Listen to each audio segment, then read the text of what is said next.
तो स्टूडेंट्स, अब हम अपना न्यू चैप्टर स्टार्ट करते हैं जिसका नाम है इंट्रोडक्शन टू यूक्लिड्स ज्योमेट्री। देखिए, हम जानते हैं कि मैथ्स की बहुत सी ब्रांचेस होती हैं, जैसे एरिथमेटिक, अलजेब्रा, ज्योमेट्री और भी बहुत सारी ब्रांचेस। एरिथमेटिक में हम क्या पढ़ते हैं? एरिथमेटिक में हम नंबर्स के बारे में पढ़ते हैं, जैसे 2 + 5 = 7, इस तरह की चीजें पढ़ते हैं। अलजेब्रा में हम क्या पढ़ते हैं? अलजेब्रा में हम x, y, a, b इस तरह के कुछ टर्म्स के बारे में पढ़ते हैं जिन्हें हम वेरिएबल कहते हैं। और ज्योमेट्री में हम क्या पढ़ते हैं?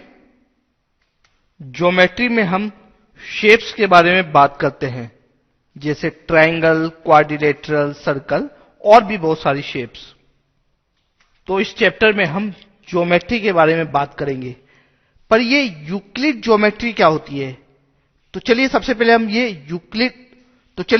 हम यूक्लिड ज्योमेट्री का मीनिंग समझते हैं। देखिए, यूक्लिड एक ग्रेट ग्रीक मैथमेटिशियन थे और इन्होंने ज्योमेट्री के फील्ड में काफी वर्क किया, इसलिए इन्हें फादर ऑफ ज्योमेट्री भी कहा जाता है। यूक्लिड ने स्पेशली प्लेन ज्योमेट्री के फील्ड में वर्क किया, इसलिए प्लेन ज्योमेट्री को यूक्लिडियन ज्योमेट्री भी कहा जाता है। तो Euclidean geometry means plane geometry.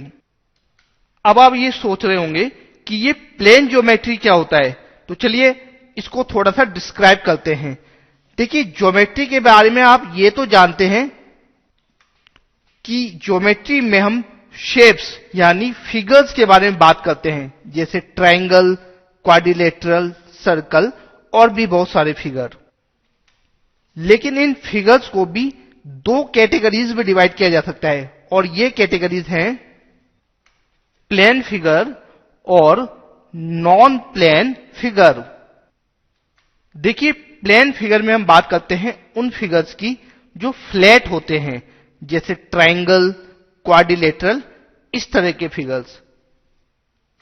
जबकि नॉन प्लेन फिगर्स में हम बात करते हैं उन फिगर्स की जो फ्लैट नहीं होते हैं, जैसे सिलेंडर, कोन,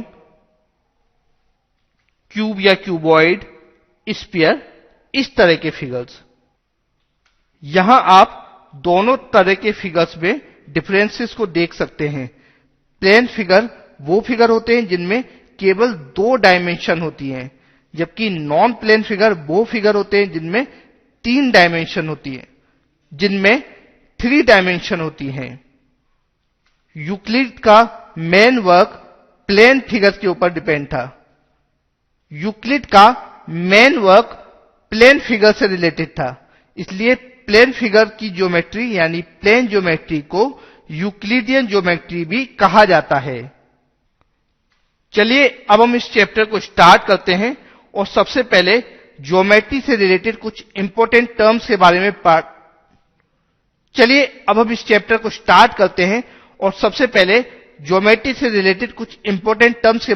बात करते हैं।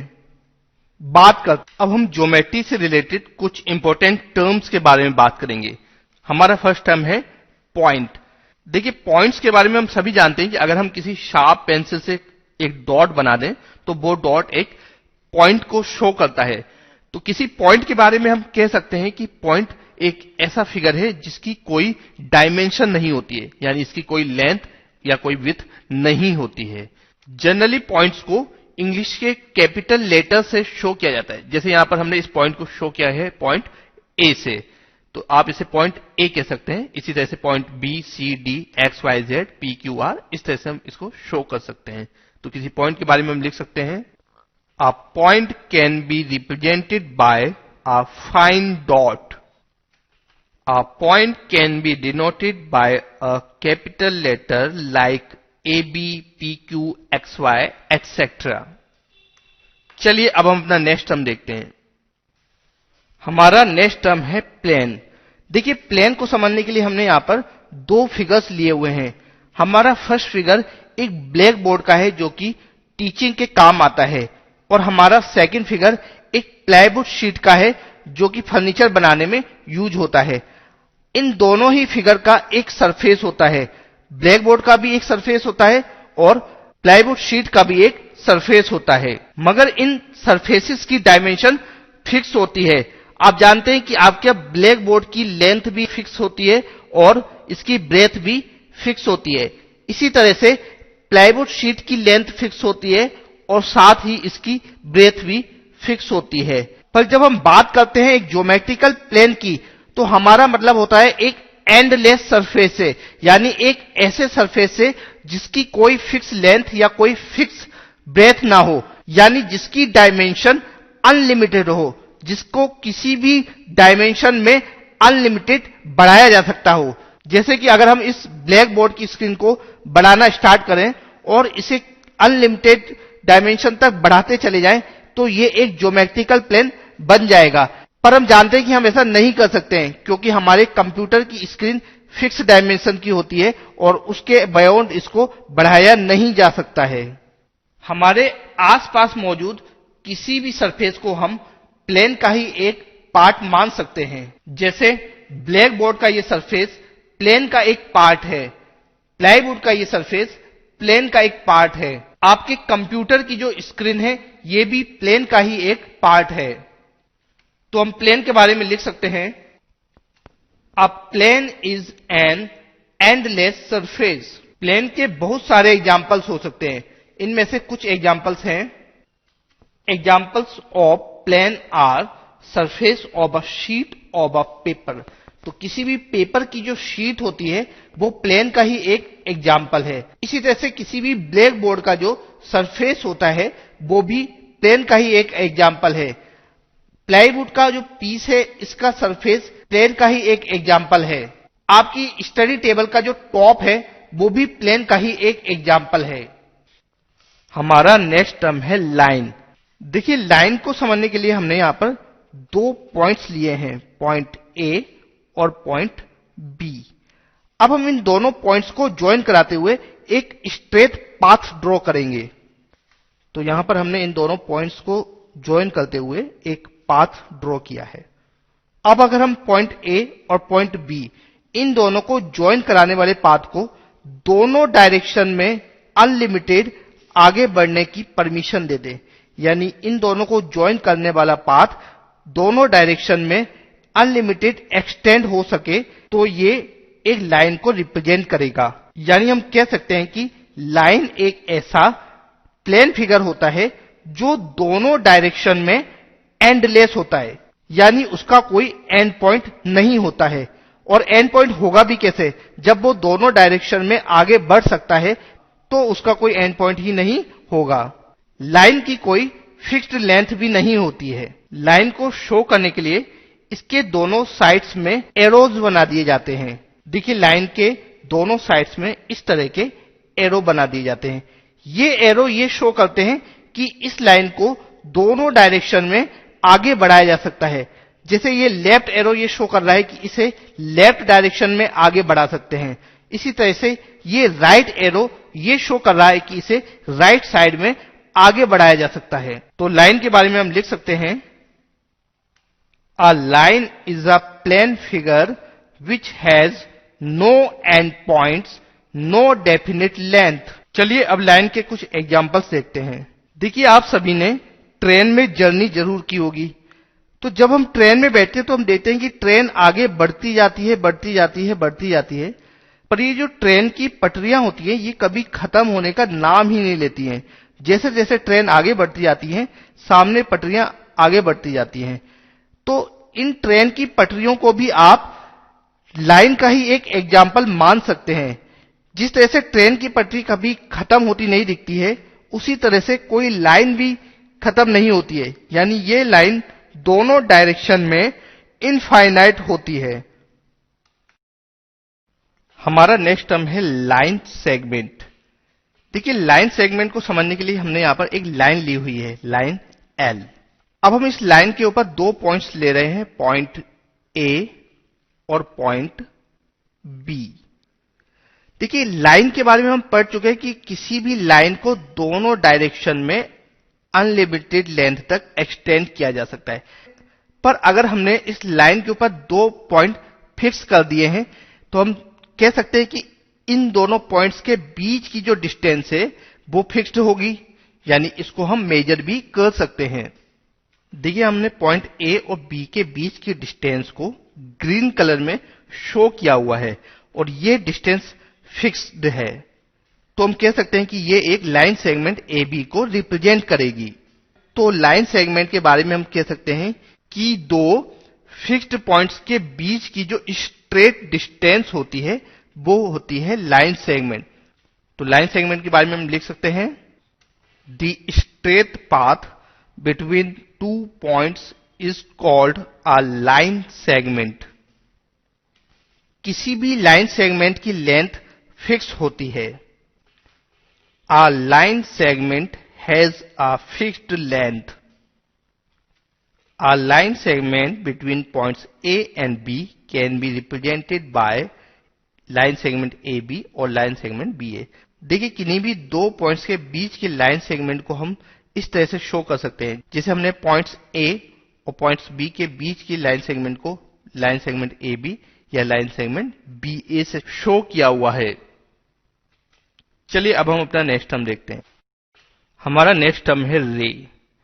देखिए रे को समझने के लिए हमने यहां पर एक लाइन सेगमेंट लिया हुआ है ए बी। हम जानते हैं कि किसी भी लाइन सेगमेंट में दो एंड पॉइंट्स होते हैं, इसलिए लाइन सेगमेंट को किसी भी डायरेक्शन में आगे नहीं बढ़ाया जा सकता है। अगर हम लाइन सेगमेंट को किसी एक डायरेक्शन में आगे बढ़ने की परमिशन दे दें, मान लीजिए यहां पर हमने ए बी को बी डायरेक्शन में या ए डायरेक्शन में आगे बढ़ने की परमिशन दे दी और इसे हम किसी एक डायरेक्शन में एक्सटेंड कर सकें, तो ये कहलाएगी रे। देखिए यहां पर ए बी को हम बी डायरेक्शन में आगे एक्सटेंड कर सकते हैं, तो यहां पर यह होगी रे ए बी। किसी भी रे में एक एंड पॉइंट होता है जिसे हम उसका इनिशियल पॉइंट भी कहते हैं। यहां पर पॉइंट ए रे ए बी का इनिशियल पॉइंट है और उस रे को दूसरे डायरेक्शन में इनफाइनाइटली एक्सटेंड किया जा सकता है। किसी रे को मेजर करना पॉसिबल नहीं है क्योंकि इसकी कोई फिक्स्ड लेंथ नहीं होती है। तो किसी रे के बारे में हम लिख सकते हैं a line segment when extended इंडेफिनिटली in one direction is called अ रे। A ray has one end point and no fixed length। तो अपने इस टॉपिक में हमने ज्योमेट्री से रिलेटेड कुछ टर्म्स के बारे में पढ़ा और जाना कि ये लाइन क्या होती है। चलिए अब हम लाइन से रिलेटेड कुछ और टर्म्स को देखते हैं। अब हम लाइन से रिलेटेड कुछ टर्म्स के बारे में बात करेंगे। तो हमारा फर्स्ट टर्म है कॉलिनियर पॉइंट्स। देखिए कॉलिनियर पॉइंट्स को समझने के लिए हमने यहां पर कुछ पॉइंट्स लिए हुए हैं। यहां पर लिया हुआ है हमने पॉइंट ए बी सी। अगर हम चाहें कि पॉइंट्स ए बी और सी इन तीनों के थ्रू एक लाइन पास हो तो क्या यह पॉसिबल है? चलिए इसको करके देखते हैं हम। देखिए यहां पर हमने एक लाइन ड्रॉ की है। ये लाइन पॉइंट्स ए बी और सी इन तीनों के थ्रू पास होती है। इसी तरह से पॉइंट्स पी क्यू और आर, अब हम चाहते हैं कि इन तीनों के थ्रू पास होने वाली एक लाइन ड्रॉ की जाए। तो चलिए इसे करके देखते हैं। यहां हमने एक लाइन ड्रॉ की है जो P और Q के थ्रू पास हो रही है, बट ये पॉइंट R के थ्रू पास नहीं हो रही है। इसी तरह से हमने एक और लाइन ड्रॉ की है। ये लाइन पॉइंट्स Q और R के थ्रू तो पास हो रही है, बट ये पॉइंट P के थ्रू पास नहीं हो रही है। और पॉइंट P और R के थ्रू पास होने वाली लाइन पॉइंट Q के थ्रू पास नहीं हो रही है। तो यहां हमने पॉइंट्स को लेकर दो सिचुएशन देखी। हमारी फर्स्ट सिचुएशन में सारे पॉइंट्स एक ही लाइन के ऊपर एग्जिस्ट करते हैं, बट हमारी सेकंड सिचुएशन में पॉइंट्स किसी एक लाइन के ऊपर एग्जिस्ट नहीं करते हैं। तो फर्स्ट कंडीशन में जहां पर सारे पॉइंट्स किसी एक लाइन के ऊपर एग्जिस्ट करते हैं, इन्हें हम कहते हैं कॉलिनियर पॉइंट्स। तो हम कह सकते हैं पॉइंट्स ए बी और सी आर कॉलिनियर पॉइंट्स। और हमारी सेकंड सिचुएशन में जहां पर सारे पॉइंट्स किसी एक ही लाइन के ऊपर एग्जिस्ट नहीं करते हैं, उसे हम कहते हैं नॉन कॉलिनियर पॉइंट्स। तो यहां पर हम कह सकते हैं पॉइंट्स P, Q और R are non collinear points. Collinear points को ज्वाइन कराने पर हमें हमेशा एक स्ट्रेट लाइन मिलती है, जैसा कि यहां पर हमें एक स्ट्रेट लाइन मिली है। बट नॉन कॉलिनियर पॉइंट्स को ज्वाइन कराने पर हमें हमेशा एक पॉलीगन मिलता है, जैसे कि यहां पर पॉइंट्स P, Q और R को ज्वाइन कराने पर हमें एक ट्राइंगल मिला है। इसी तरह से 4 नॉन कॉलिनियर पॉइंट्स को ज्वाइन कराने पर हमें क्वाड्रिलेटरल मिलता है।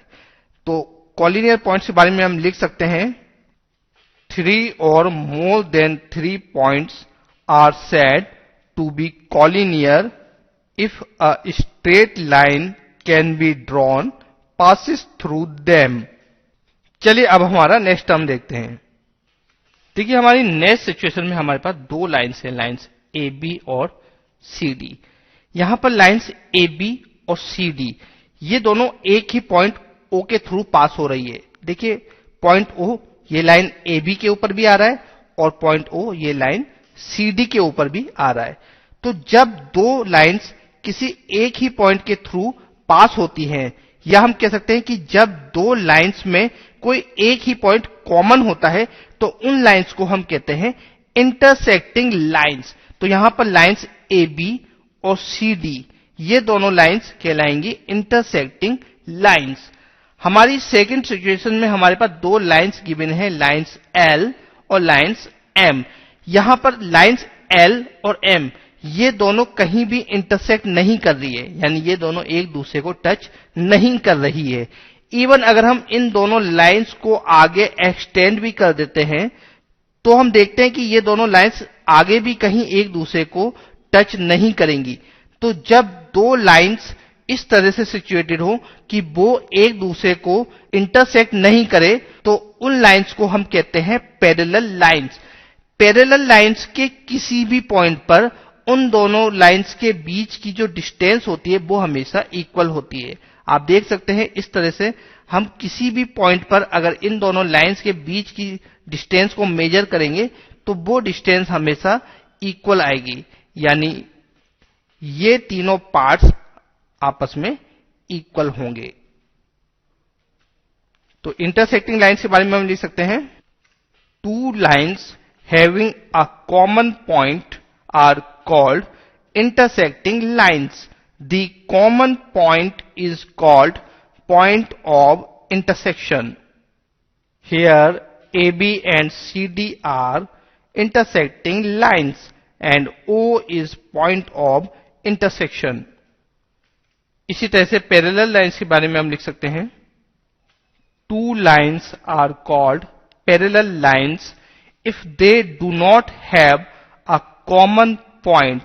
It means they do not intersect each other. The distance between two parallel lines always remains same. तो अभी हमने लाइन से रिलेटेड कुछ टर्म्स के बारे में देखा। चलिए अब हम कुछ बेसिक ज्योमेट्रिकल कंसेप्ट को समझते हैं। अब हम ज्योमेट्री से रिलेटेड कुछ बेसिक कंसेप्ट्स के बारे में बात करेंगे। हमारा फर्स्ट टर्म है पोस्टुलेट। देखिए मैथ्स में बहुत सी प्रॉपर्टीज होती हैं। इन प्रॉपर्टीज में से कुछ प्रॉपर्टीज ऐसी होती हैं जिन्हें हम प्रूव कर सकते हैं, जैसे किसी ट्रायंगल के तीनों एंगल्स का सम होता है 180 डिग्री। इसे हम प्रूव कर सकते हैं। इनफैक्ट इस क्लास में हम इसे आगे प्रूव भी करेंगे। बट कुछ प्रॉपर्टीज ऐसी होती है जिन्हें हम मैथमेटिकल प्रूव नहीं कर सकते हैं, जैसे किसी पॉइंट के थ्रू इनफाइनाइट लाइंस पास हो सकती हैं। आप देख सकते हैं कि किसी भी पॉइंट के थ्रू इनफाइनाइट लाइंस पास हो सकती हैं, तो हम अपने ऑब्जर्वेशन से इसे ट्रू मान सकते हैं। बट अगर हम इसे प्रूव करना चाहें तो ये पॉसिबल नहीं है। तो मैथ से रिलेटेड वो प्रॉपर्टीज जिन्हें हम प्रूव नहीं कर सकते हैं उन्हें हम कहते हैं पोस्टुलेट। यूक्लिड ने पोस्टुलेट में स्पेशली ज्योमेट्री से रिलेटेड वो प्रॉपर्टीज इंक्लूड की थी जिन्हें मैथमेटिकली प्रूव नहीं किया जा सकता है। तो हम पोस्टुलेट्स के बारे में लिख सकते हैं the basic facts related to geometry which are taken for granted without proof are called postulates. Euclid ने अपनी बुक एलिमेंट्स में 5 पोस्टुलेट्स दिए थे, जिन्हें उनके नाम पर ही यूक्लिड्स 5 पोस्टुलेट्स कहा जाता है। तो अभी हम देखते हैं कि ये पोस्टुलेट्स क्या हैं। ये पोस्टुलेट कुछ इस तरह की प्रॉपर्टीज थी। अ स्ट्रेट लाइन में be drawn from any one point two any other point, यानी कि दो पॉइंट्स के थ्रू एक स्ट्रेट लाइन ड्रॉ की जा सकती है। A terminated line can be produce indefinitely, किसी टर्मिनेटेड लाइन को इनडेफिनेटली प्रोड्यूस किया जा सकता है। इन पोस्टुलेट्स के बारे में हम डिटेल में इस चैप्टर में आगे पढ़ेंगे। अभी हमारा मेन कंसर्न है कि आप ये जान सकें कि ये पोस्टुलेट्स क्या होते हैं। तो पोस्टुलेट्स वो ज्योमेट्रिकल प्रॉपर्टीज होती हैं जिन्हें हम प्रूव तो नहीं कर सकते हैं बट जो ट्रू मानी जाती है। चलिए अब हमारा नेक्स्ट टर्म देखते हैं। हमारा नेक्स्ट टर्म है एक्सियोम्स। देखिए एक्सियोम्स को समझने के लिए हम एक एग्जांपल देखते हैं।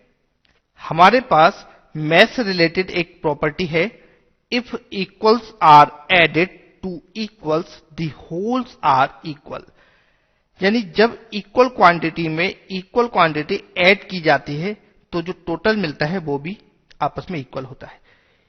इसे समझने के लिए हमने यहां पर दो कंटेनर्स लिए हुए हैं, कंटेनर ए और बी, और इन दोनों कंटेनर्स में 5 लीटर वाटर लिया हुआ है। दोनों कंटेनर्स में वाटर की क्वांटिटी है 5 लीटर। तो हम कह सकते हैं कि दोनों में इक्वल वाटर है। अब अगर हम इन दोनों कंटेनर्स में इक्वल वाटर और ऐड कर दें, सपोज हम इन दोनों में 2 लीटर वाटर्स को ऐड कर दें, तो यहां पर फर्स्ट कंटेनर में हमारे पास टोटल वाटर होगा 5 + 2 7 लीटर। इसी तरह से सेकंड कंटेनर में भी हमारे पास वाटर होगा 5 + 2 7 लीटर। तो यहां हम देखते हैं कि जब हम इक्वल क्वांटिटी 5 लीटर में इक्वल क्वांटिटी यानी 2 लीटर ऐड करते हैं तो हमारे पास जो टोटल क्वांटिटी आती है वो भी आपस में इक्वल है, यानी दोनों में ही 7 लीटर वाटर आता है। तो यहां पर ये जो प्रॉपर्टी है इसे हम मैथमेटिकल प्रूव नहीं कर सकते हैं, बट अगर हम इसे केयरफुली ऑब्जर्व करें तो हम देख सकते हैं कि ये ट्रू है। और साथ ही ये प्रॉपर्टी मैथ्स की किसी भी ब्रांच में यूज की जा सकती है। तो ऐसी प्रॉपर्टीज जिन्हें मैथमेटिकल प्रूव नहीं कर सकते हैं बट जो ट्रू मानी जाती हैं और साथ ही जिन्हें मैथ्स की किसी भी ब्रांच में यूज किया जा सकता है, उन्हें हम कहते हैं एक्सियोम्स। इससे पहले हमने पढ़े थे पोस्टुलेट्स, और पोस्टुलेट्स में हमने देखा था कि पोस्टुलेट्स उन प्रॉपर्टीज को कहते हैं जो ज्योमेट्री से रिलेटेड होती हैं, जबकि एक्सियोम्स मैथ्स की किसी भी ब्रांच में यूज की जा सकती हैं। तो एक्सियोम्स के बारे में हम लिख सकते हैं, the basic facts which are taken for granted without proof are called axioms. चलिए अब हम अपना नेक्स्ट टर्म देखते हैं। हमारा नेक्स्ट टर्म है स्टेटमेंट। देखिए कोई भी सेंटेंस जिसे हम जज कर सकें कि वो ट्रू है या फॉल्स है, उसे हम कहते हैं स्टेटमेंट। यानी स्टेटमेंट से हमारा मतलब होता है किसी भी इंफॉर्मेशन से। अब ये इंफॉर्मेशन ट्रू भी हो सकती है और फॉल्स भी। तो किसी स्टेटमेंट के बारे में हम लिख सकते हैं, a sentence which can be जज टू बी ट्रू और false is called a statement. अब हम कुछ सेंटेंस को देखेंगे और ये चेक करेंगे कि क्या वो स्टेटमेंट्स हैं। हमारा फर्स्ट सेंटेंस है, there are 7 days in a week. किसी वीक में 7 डेज होते हैं। हम जानते हैं कि किसी भी वीक में 7 डेज होते हैं, यानी ये ट्रू है, तो इसे हम एक ट्रू स्टेटमेंट कह सकते हैं। हमारा सेकंड सेंटेंस है, there are 8 days in a week. देखिए यहां पर हमें ये इंफॉर्मेशन मिल रही है कि वीक में 8 डेज होते हैं। अब यहां इंफॉर्मेशन मिल रही है इसलिए इसे हम कहेंगे स्टेटमेंट, ये एक स्टेटमेंट होगा। बट गिवन इंफॉर्मेशन रॉन्ग है क्योंकि वीक में 8 डेज नहीं होते हैं, इसलिए ये एक फॉल्स स्टेटमेंट होगा। तो हमारा सेकंड सेंटेंस एक फॉल्स स्टेटमेंट है। अब हमारा थर्ड सेंटेंस देखते हैं, what is the colour of your pen. देखिए यहां पर हमसे एक क्वेश्चन पूछा जा रहा है कि आपके पेन का कलर क्या है, या हमें कोई इंफॉर्मेशन दी नहीं जा रही है बल्कि एक क्वेश्चन को पूछा जा रहा है, इसलिए ये कोई स्टेटमेंट नहीं होगा। Not a statement, it's a question. हमारा फोर्थ सेंटेंस है, please give me a pen. देखिए इस सेंटेंस में कोई इंफॉर्मेशन नहीं दी जा रही है बल्कि ये एक ऑर्डर या एक रिक्वेस्ट हो सकती है, तो हम कह सकते हैं कि ये भी कोई स्टेटमेंट नहीं होगा। Not a statement, it's an order और रिक्वेस्ट। हमारा नेक्स्ट सेंटेंस है व्हाट अ कूल डे। देखिए यहां पर ये एक एक्सक्लेमेटरी सेंटेंस है और कोई भी एक्सक्लेमेटरी सेंटेंस स्टेटमेंट नहीं होता है। Not a statement, it's an exclamatory sentence. तो यहां इन एग्जाम्पल से क्लियर है कि कोई भी क्वेश्चन, ऑर्डर, रिक्वेस्ट या एक्सक्लेमेटरी सेंटेंस स्टेटमेंट नहीं होता है। चलिए अब हम अपना नेक्स्ट टर्म देखते हैं। हमारा नेक्स्ट टर्म है थ्योरम्स। देखिए हम जानते हैं कि मैथ्स में बहुत सारी प्रॉपर्टीज होती हैं और हमने ये भी पढ़ा है कि इन प्रॉपर्टीज में से कुछ प्रॉपर्टीज को हम मैथमेटिकल प्रूव नहीं कर सकते हैं, जिन्हें हम कहते हैं एक्सियोम्स या पोस्टुलेट्स। अब जिन प्रॉपर्टीज को हम मैथमेटिकल प्रूव कर सकते हैं, जैसे the sum of the interior angles of a triangle is 180 degree. किसी भी ट्राइंगल के इंटीरियर एंगल्स का सम होता है 180 डिग्री। या the sum of the angles of a quadrilateral is 360 degree. किसी भी क्वाड्रिलेटरल के एंगल्स का सम होता है 360 डिग्री। तो इस तरह की मैथमेटिकल प्रॉपर्टीज जिसे हम प्रूव कर सकते हैं उसे हम कहते हैं थ्योरम्स, और जिन्हें हम प्रूव नहीं कर सकते हैं उन्हें हम कहते हैं एक्सियोम्स या पोस्टुलेट्स। तो थ्योरम्स वो मैथमेटिकल प्रॉपर्टीज हैं जिन्हें हम प्रूव कर सकते हैं। तो थ्योरम्स के बारे में हम लिख सकते हैं a mathematical statement whose truth has been proved is called a theorem। तो इस क्लास में हम काफी सारी थ्योरम्स को प्रूव भी करेंगे। अभी हमने कुछ बेसिक ज्योमेट्रिकल कंसेप्ट्स के बारे में पढ़ा। चलिए अब हम यूक्लिड के द्वारा दिए गए कुछ पोस्टुलेट्स को देखते हैं। हमारा नेक्स्ट टॉपिक है यूक्लिड्स 5 पोस्टुलेट्स। देखिए पोस्टुलेट्स के बारे में हम इस चैप्टर के स्टार्टिंग में पढ़ चुके हैं।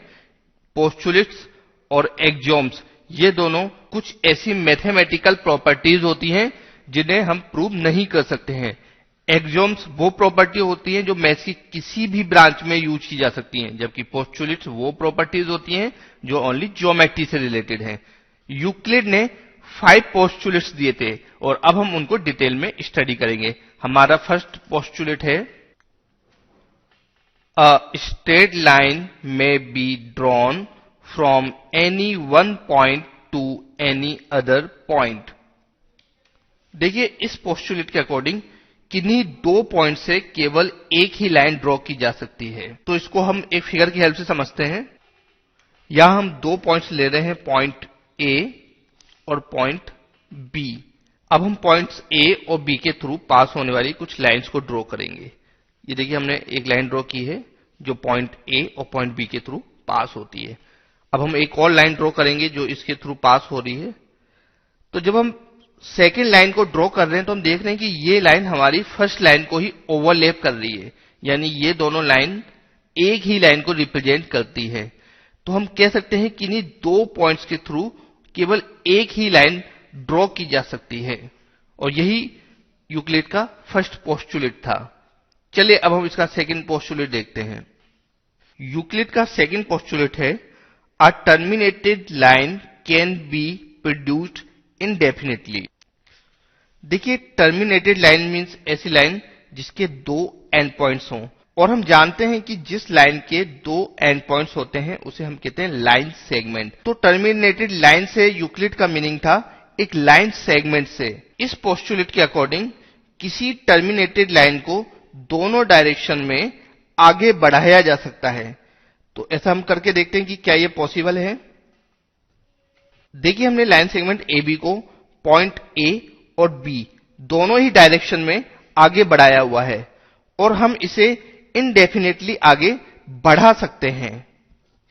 तो हम कह सकते हैं कि किसी टर्मिनेटेड लाइन को दोनों डायरेक्शन में इनडेफिनेटली प्रोड्यूस किया जा सकता है। चलिए अब हम यूक्लिड का नेक्स्ट पोस्टुलेट देखते हैं। यूक्लिड का नेक्स्ट पोस्टुलेट था a circle can be drawn with any centre and any radius.